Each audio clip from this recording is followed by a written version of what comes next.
Shalom jemaat GKKI SLCC yang dikasih Tuhan. Bertemu kembali di program Sapa Senja. Dan saya selalu berdoa agar kita semua ada dalam penyertaan, perlindungan Tuhan, damai sejahtera, sukacita yang melimpah, terutama kesehatan di tengah masa-masa pandemi corona ini.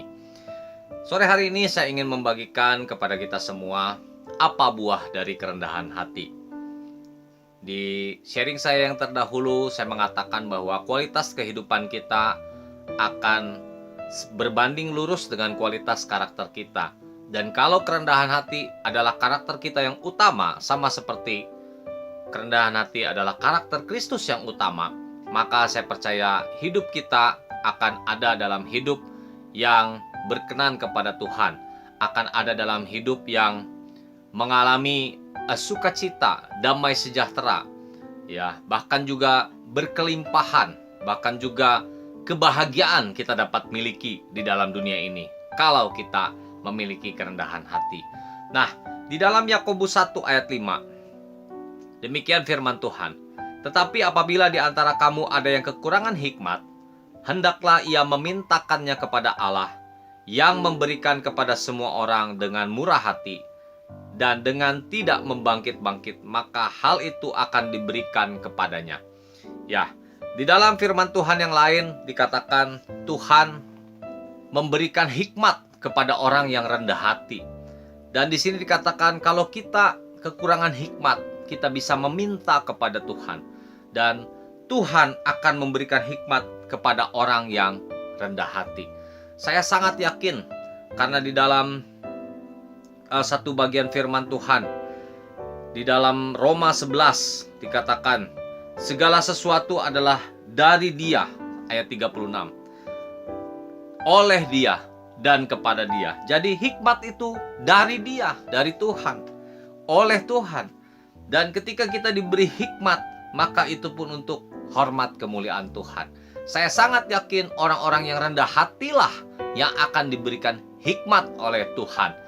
Dan hikmat itu mutlak kita perlukan untuk mengambil keputusan-keputusan yang penting dalam kehidupan kita, untuk menjalani kehidupan kita, bagaimana kita berhubungan dengan keluarga kita, dengan sesama kita, dengan rekan kerja kita. Kita mutlak memerlukan hikmat. Hikmat dikatakan oleh Salomo adalah satu harta karun yang luar biasa, yang kalau kita memilikinya, maka kita pun akan mengalami yang seperti saya katakan tadi, hidup yang berbahagia, hidup yang penuh damai sejahtera, sukacita. Maka yang pertama yang merupakan buah dari kerendahan hati adalah hidup kita dilimpahi oleh hikmat Tuhan. Nah, kemudian dalam Yakobus 4 ayat 6, "Tetapi kasih karunia yang dianugerahkannya kepada kita lebih besar daripada itu. Karena itu ia katakan, Allah menentang orang yang congkak, tetapi mengasihani orang yang rendah hati." Belas kasihan Tuhan akan turun kepada orang-orang yang rendah hati. Ya, kita mutlak memerlukan pertolongan Tuhan dalam hidup kita. Kita mutlak memerlukan belas kasihan Tuhan dalam kehidupan kita. Di dalam perjanjian baru begitu banyak kejadian-kejadian yang terjadi, mujizat-mujizat. Pertolongan Tuhan terjadi ketika ada belas kasihan Tuhan turun atas manusia, atas orang-orang yang di mana Tuhan berkenan untuk mengadakan mujizat. Bukankah dalam hidup kita pun kita perlu begitu banyak pertolongan Tuhan? Kita perlu mujizat Tuhan, kita perlu perkenanan Tuhan, kita perlu belas kasihan Tuhan. Ketika kita susah, ketika kita sakit, ketika kita menghadapi masalah yang begitu besar, kita perlu belas kasihan Tuhan. Dan untuk Tuhan mencurahkan belas kasihannya kepada manusia, maka Tuhan mencari orang-orang yang rendah hati. Kerendahan hati akan menggerakkan hati Tuhan untuk memberikan pertolongan kepada orang-orang yang membutuhkan. Sebaliknya, orang yang congkak, orang yang sombong, di sini dikatakan Tuhan menentang hal itu. Oleh karena itu, buah dari kehidupan yang rendah hati adalah Tuhan memberikan, mencurahkan belas kasihannya kepada kita. Dan selanjutnya juga kita mengerti bahwa kerendahan hati itu adalah salah satu dari buah roh.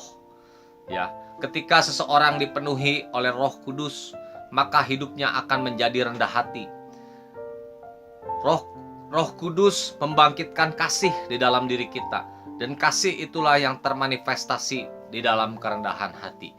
Orang yang dipenuhi oleh Roh Kudus, maka kehidupannya akan dipimpin menuju kebenaran, akan diinsafkan dari dosa. Orang yang penuh dengan Roh Kudus, maka kehidupannya, kita sudah dengar begitu banyak khotbah mengenai kuasa Roh Kudus yang bisa bekerja dalam kehidupan kita. Dan kuasa Roh Kudus itu hanya bisa bekerja di dalam kehidupan orang-orang yang rendah hati. Jadi marilah kita sama-sama untuk hidup belajar rendah hati, karena kita percaya ada hikmat Tuhan, kita percaya ada belas kasihan Tuhan, dan kita percaya dengan kerendahan hati ini maka kuasa Roh Kudus bekerja dalam kehidupan kita. Tuhan Yesus memberkati kita semua.